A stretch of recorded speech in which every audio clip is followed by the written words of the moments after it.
That's Jeff Goodman again. So here's my point. So the fact is, nothing got done. Sanderson has filed an HR report now because nothing got done. See, this is the issue. Juwan Howard's on a zero-tolerance policy. Mm-hmm. And to me, this is just proof again. The Michigan Athletic Department at large is just rogue. Because if this, and again, I use it because it's a point of reference, it's familiarity, and I've also seen how the man's been treated. If this were Tom Izzo, this would be like international. Mind you, Tom Izzo got in the face of a player, Aaron Henry, during the NCAA tournament. The player doesn't even understand what he's being asked about in the postgame because that's what it is to play for Tom Izzo. Mm-hmm. And it was treated like he gave him the stone cold stunner. The reason I do that comparison is this. Juwan Howard should be let go. Period. Now, do I want him gone? No.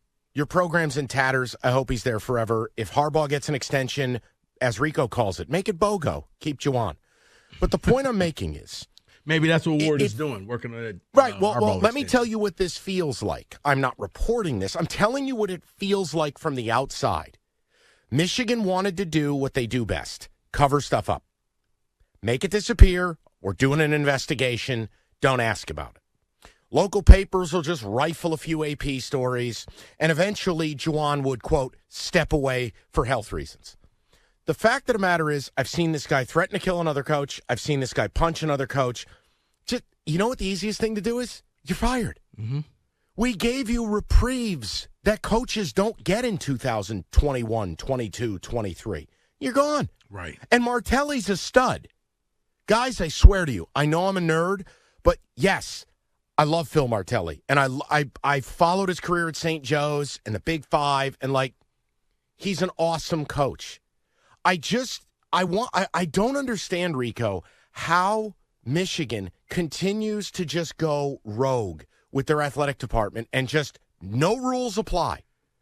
It's you're funny. Zero tolerance and you're nose to nose, chest to chest with your strength and conditioning coach because your kid verbally abused a staffer.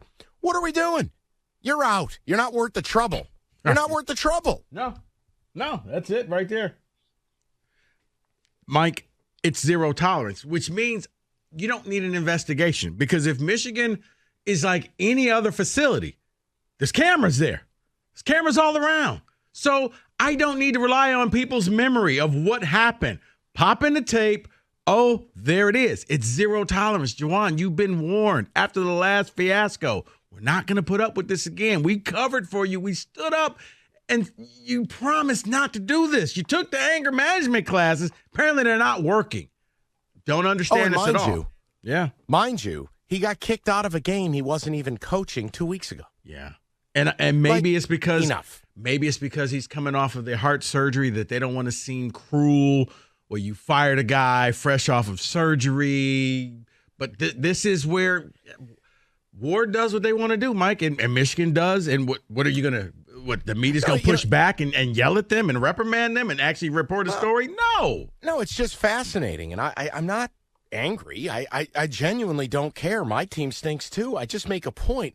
Like, it goes back to, you remember the day, like, Blake Corum got asked about the LLC with Connor Stallions? Mm-hmm. And he's like, oh, yeah, I appreciate you. My lawyers are on it. And I'm like, is anyone going to follow up on that? Whatever became of that. Either Connor Stallions committed a felony putting your name on that, or you were in business with a staffer. Right.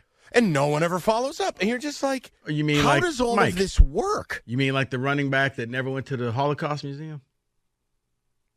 Okay, you know what? I'm not. Okay, you win. I'm making a point. No. That's just it. It's like, okay, we're gonna do this, but it's never followed up, and we never hear whatever happened with that. It fades away. They have a PhD at making stuff go away.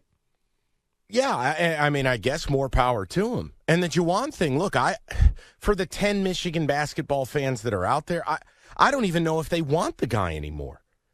I mean, reality is the success that he had was during the fake COVID year. Other than that, the program's been a complete underachiever or abject mess. So he could stay forever. But my point is, locally, how is it not covered more? Like, I don't understand. Like, Tom Izzo yells at a player, and it's covered like he punched the kid in the face. Yep. Like, can you imagine if Tom Izzo hit another coach? Gone. Correct. Gone. Yeah. Yeah. But Tom Izzo, back from heart surgery, kicked out of game. Tom Izzo blows up because Steven Izzo verbally abuses and gets into an alter. Now, I know it'd be a little tough for Tom if the strength and conditioning coach is 6'8". Tom would come up to his kneecaps. The point I'm making is we're living in the theater of the absurd. You're the leader of men. You are a representative of the program. You have been given a lot of grace here because you played at the program. Now, Sanderson clearly wasn't happy with what was going on because he filed the HR complaint. Right. I don't know. I wanted to play the Goodman audio because so many people are like, well, what happened? What happened? Okay, well, here's someone who has sources who are telling you what happened. Yeah, but, his son Jet came out and said a lot of people don't know what they're talking about. And, you're going to see it's not going to be true. And then Jalen Rose came out and said, nothing to see here, people. Keep it moving. Yeah, but I don't need to hear from Jalen Rose. That's friends covering for friends. Right. You don't have a valid opinion. Right.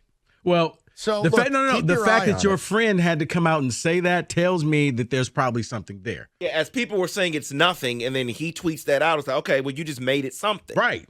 Because I don't have to defend you. Right. Hey, David, you did something. David didn't do anything last night. David's at work. He's fine. I don't have to go out and vouch for what David did last night. But my question is where's local on this? Why do I have to wait for Jeff Goodman? That's a great question. Because, like, with Harbaugh, for Harbaugh, Harbaugh's winning. Mm-hmm. We know winning is the greatest disinfectant. Shout out Rico Beard.